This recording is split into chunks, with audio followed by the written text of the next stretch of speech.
আসসালামু আলাইকুম। আজকে 24শে মার্চ। প্রতিদিনের মতো আজকেও নজরুল জিলানী সাহেবের মার্চের 24 তারিখে কি লিখেছেন সেটা একটু পড়ে শোনাই আপনাদের। পজিটিভ মেন্টাল অ্যাটিটিউডের মানুষদেরকে কখনোই খানাখন্দ গর্তে দেখা যায় না।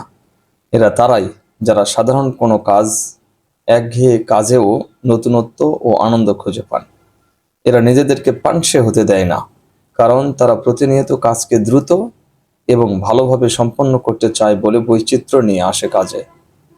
একই পুরনো কাজ নতুন কোনো সহজ ও সাশ্রয়ী পদ্ধতিতে করার পথ উদ্ভাবন করলে উপরের তালিকায় তোমার নাম চলে আসবে। তুমি অন্যদেরকে সুপারভাইজ করবে যারা তোমার পেছনে রেখে আসা কাজ, পুরনো কাজগুলো করছে।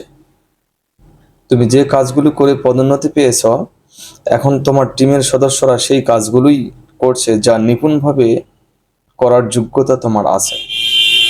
কারণ তুমি প্রমাণ করতে পেরেছ যে তুমি নিজে থেকেই উদ্যোগ নাও এবং কিছু হলে এর অপেক্ষায় না থেকে নিজেই কাজটা শুরু করে দাও।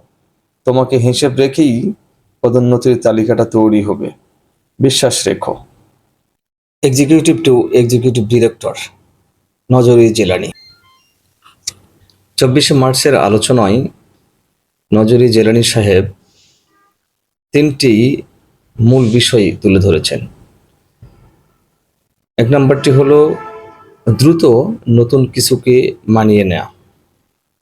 2 নম্বর, পুরাতন কাজের আটকে না থাকা। 3 নম্বর, নিজ থেকে নতুন কিছু শিখে নেয়া। এই তিনটি বিষয়কেই মূলত এই মার্চ 24-এ প্রাধান্য দিয়েছেন। তিনটি বিষয় যদি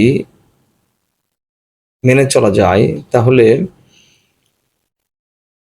আপনার পদোন্নতি, আপনার নিজ অবস্থান থেকে পরিবর্তন কেউ ঠেকাতে পারবে না।